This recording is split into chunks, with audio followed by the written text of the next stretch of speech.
Good morning. Good morning. Okay, we have I assigned you the topic yesterday about the rules in multiplying integers. Do you have that with you or did you study? Yes, ma'am. Okay, here is the rule in multiplying integers. I'll just put it here.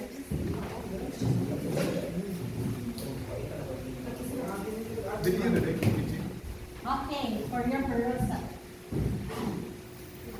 Okay, I have here the flashcards. Let us have first a drill using the flashcards. Okay, everybody? Okay, 3 times 5 plus 15. and then 12. 3 times 4. 3 times 2. okay, so since you know already how to multiply, let's proceed. I have here an activity card.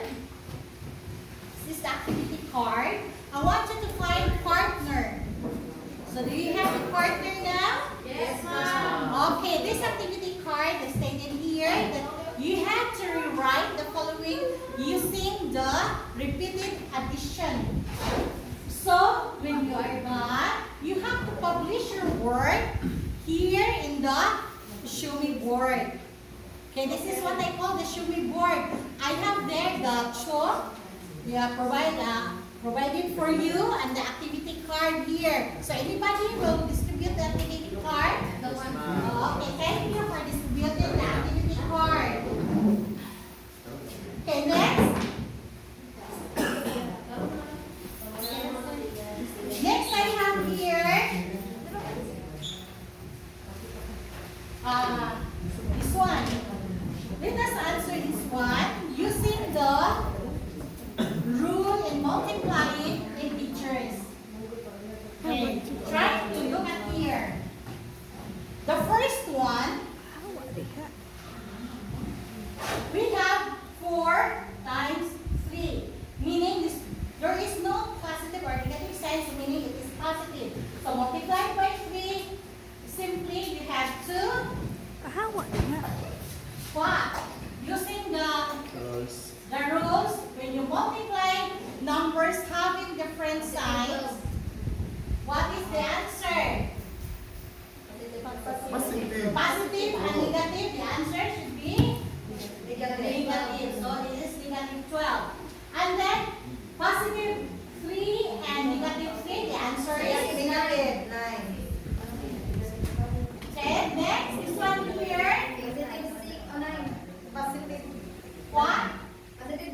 Yes, if it is positive and negative and negative, the answer is positive. And then same, this is also positive. 12. Yay. So this is positive 12. And now, I want you to have practice exercises. 5 partner also. Group yourselves into 4. You count here. You count 1, then 2, 3, and 4. So every people with that is number 1. Group yourselves into 1 group. And then all number 2, you have to group yourselves also in 1 group. And then now we have all 4 groups. Okay, you have to answer this, and then after that, I have there the what is this? Cartolina.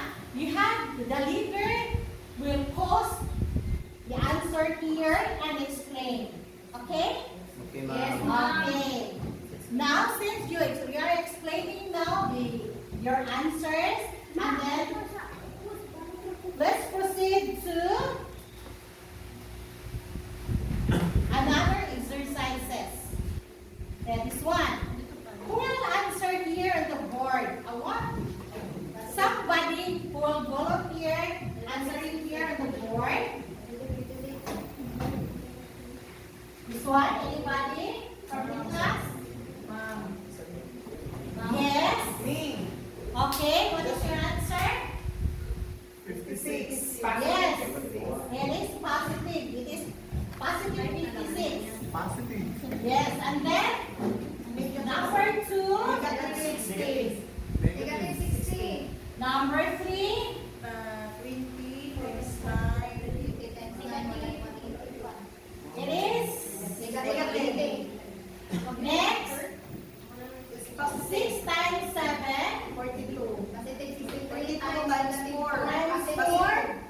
42 times 4. What do you think is the answer? Is it positive or negative? Positive, ma'am. Let's try to look at the rule here. When multiplying integers, count the number of negative factors. If the number of negative factors is odd, see, is odd, then the product is negative. So what is your answer here? Yes, it is negative because it is not even, it is odd number. So that's What?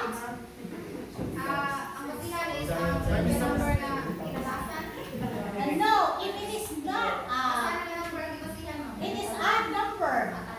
Yeah, it is not, you see, if it is only 2, it is even, right? Even number are numbers that are divisible by 2, right? And then I pair. So I can pair, so this is odd number. So the answer should be negative. Okay? Yes, ma'am. Okay, so the answer is negative. So what is our answer here? 160. 160. And then next. 68, ma'am. 168. So negative here is 2. So this is positive. Ma'am, times up. Times already. Okay, this is positive 55. Multiplied by this one, the answer should be Positive. positive. Okay. So now we go to the evaluation. I want you to get one more sheet of paper, and then we have to answer the following. For letter A, I will just read to you, and then you have to fill the missing word or write the correct answer. Just like for example, number 1, when you multiply two numbers with the same sign, the answer is with the same sign. The answer is Positive. okay. You answer now in your paper. That is 1 up to 5, and then for letter B, there is also 1 up to 5. Okay, since you're done answering now, so all of you got the passing grade, but I'm not contented with it. So I want you to have the assignment, just the enhancement of what we are having now. Just a follow-up lesson what you have learned today. Okay? Yes, ma'am. Okay.